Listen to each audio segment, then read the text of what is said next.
Hello, this is Simon Whitney. It's Friday, the 19th of November 2021, and this is Sustainability Insights. This week we're looking at the UK's new sustainability disclosure regime. Glasgow's climate summit was both an important step forward and a missed opportunity to go further. But one really important step forward was undoubtedly COP26's unprecedented focus on the role of finance in tackling the climate emergency.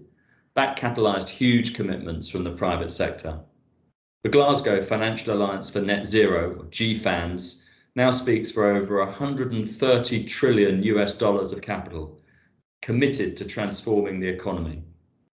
450 firms from 45 countries, including several leading alternative asset managers, are signed up to help deliver the estimated 100 trillion US dollars of finance needed for net zero over the next 3 decades. Glasgow's focus on finance was strategic, of course. Enlisting the support of the private sector is seen as critical if governmental pledges are to be achieved. And while voluntary action is applauded, regulators, especially here in Europe, are determined to use their rule books to ensure the asset management community is playing its part. In the EU, the first wave of asset manager regulation is already in force or in active development, and is of course not without its challenges. But it is only in recent months that the sustainability disclosure rules that will apply to UK regulated alternative asset managers have started to emerge. Some asset managers would argue that the benefits of harmonisation across Europe outweigh the opportunities created by divergence, and the British government only partially agrees. The EU green taxonomy, for example, has been endorsed and, with some adjustment, will be used by UK firms in the future. But in other areas, UK regulators do not feel beholden to EU approaches. There is a recognition that the EU rules have not entirely hit their mark, at least not yet, and there is a willingness to learn lessons. Indeed, the UK has a close eye on emerging international standards and is tending to prefer those. The adoption of mandatory climate-related reporting for companies, asset owners and asset managers is a case in point. The UK has opted for a reporting framework created by the Task Force on Climate-Related Financial Disclosures, the TCFD, a body established in 2015 by the Financial Stability Board, whose recommendations have gathered endorsements from organisations across the world. This reporting framework is designed to provide decision-useful, forward-looking information on how financial risks and opportunities are being addressed by companies and other organisations. Reports have to cover the strategy and governance of climate-related business issues, as well as quantitative disclosure of specific metrics and targets.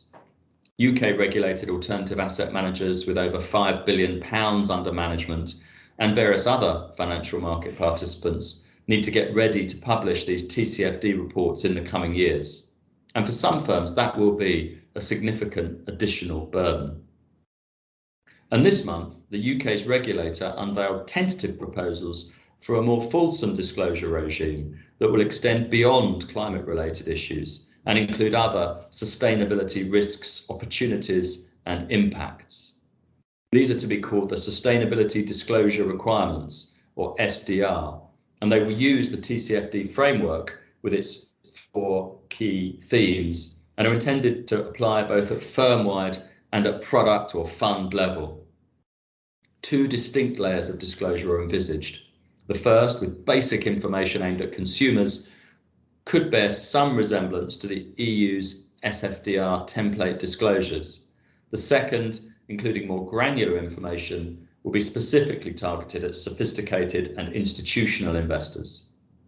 Unlike the EU's SFDR, the UK envisages a separate labelling regime.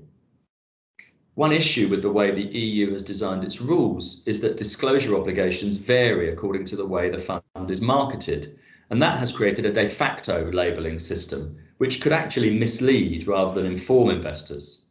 The UK proposals might be able to avoid that muddle by starting with a clear objective to have well-defined categories that provide meaningful information about what a product can and cannot do. At the moment, the regulator envisages 5 labels, 3 of which would be subcategories of sustainable funds. Getting those labels right will be hard, and comments are sought on the preliminary proposals that were issued this month, and industry engagement in that process is going to be crucial. No one should be in any doubt that European governments will use regulatory change to drive their policy agenda, and larger alternative asset managers who are not currently collecting climate-related data from their portfolio companies or reporting other key ESG metrics to investors will have to step up. But regulators and firms are at least heading in the same direction, as demonstrated, for example, by recent industry-driven efforts to agree sustainability metrics that GPs and LPs will find decision useful. Coordination between regulators, especially in the short term, those in the EU and the UK, is going to be vital, even though the UK will not adopt the EU rules. But it's also important to aim for consistency between industry-led initiatives and regulatory changes. Otherwise, we will only add to the confusing and growing proliferation of standards, which is both inefficient and potentially counterproductive.